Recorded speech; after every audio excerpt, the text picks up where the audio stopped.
This documentary explores publicly reported government fraud, waste, and overbilling. All content is based on verified sources, public records, and investigative reports. No graphic content is shown. Viewer discretion is advised. Imagine billions of dollars, your taxes disappearing without explanation. Contracts billed for work that never happened. Products that don't exist. Some claim this trillion-dollar leak has been quietly draining government coffers for decades. This is the story of how billions vanish in plain sight, and the investigations trying to expose it.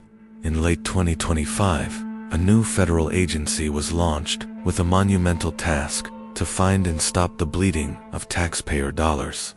The Department of Government Efficiency, or DOGE, was created to investigate wasteful spending and uncover fraud within federal programs.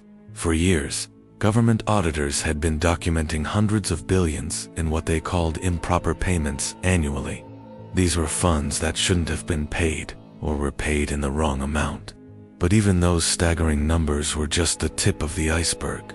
Much more remained hidden, buried deep within complex contracts and a maze of opaque bureaucracy.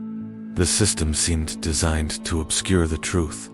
Middlemen and contractors, some with ties to major corporations, were allegedly billing the government for services that were never actually delivered.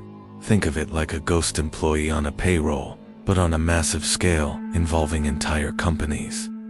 These transactions were often shielded by an intricate web of legal loopholes, expertly navigated by lobbyists and powerful CEOs with decades of experience in Washington, D.C. They knew the system inside and out, and some allegedly used that knowledge to their advantage. Almost immediately, DOGE became a lightning rod for public attention. It felt like every week, a new headline exposed another ghost contractor or a phantom invoice. Each revelation fed a growing wave of public outrage, but also a deep curiosity. How could this be happening? How could so much money just vanish without anyone noticing? The more DOGE uncovered, the more questions emerged. The scandal wasn't just about money. It was about a fundamental breakdown of trust between the government and the people it serves. The initial findings painted a picture of a system where accountability was secondary to connections, and where taxpayer money was treated like an endless resource, ripe for the taking. The deeper DOGE investigators went, the more complex the web of deceit appeared. Following the money trail was like navigating a labyrinth, with dead ends and false paths at every turn.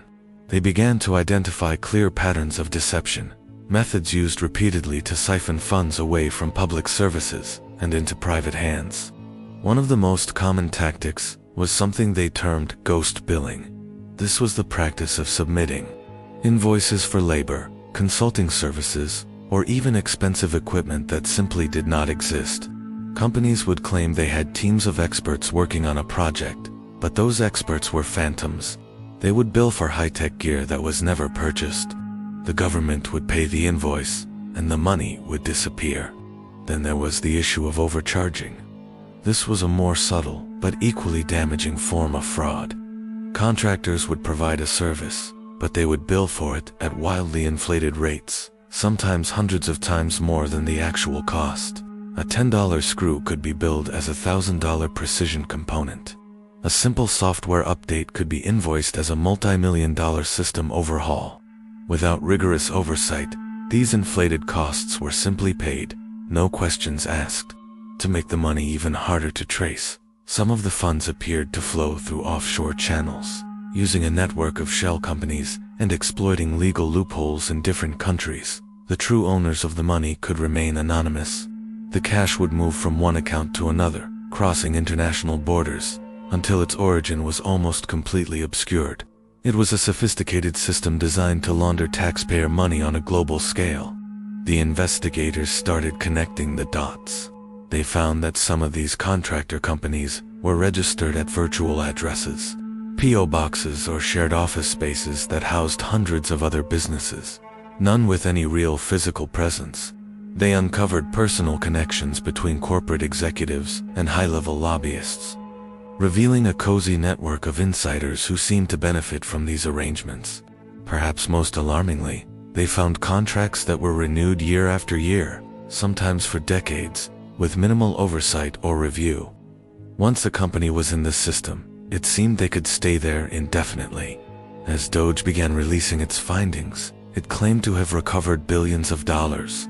But even these partial reports were steeped in controversy. Politicians and government watchdogs began to debate the nature of the problem. Was this all outright fraud, or was it simply a case of massive administrative error and incompetence? Were the losses intentional, or the result of a hopelessly complex and broken system? Critics emerged from both sides. Some claimed that DOGE was overstating its successes, inflating the amount of money recovered to grab headlines and justify its own existence. They argued that the agency was using the leaks for political gain, turning bureaucratic mistakes into sensational stories of corruption. Meanwhile, whistleblowers from inside the system warned that the problem was far worse than DOGE was letting on.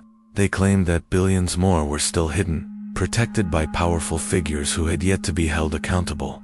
This deep dive into the financial records revealed something more profound than just mismanagement. It exposed how systemic loopholes, combined with well-connected insider networks, had created an environment where massive financial losses were not just possible, but persistent. The investigation was no longer just about finding lost money. It was about understanding how the very structure of government contracting could allow it to vanish in plain sight, time and time again.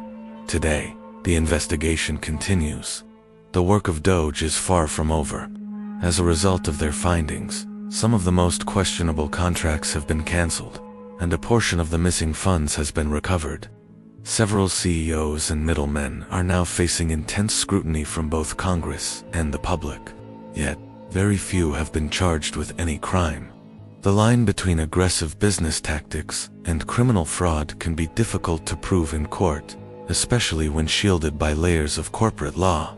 Lawsuits and Freedom of Information Act requests are slowly peeling back the layers of secrecy, but the full scope of the problem remains unknown.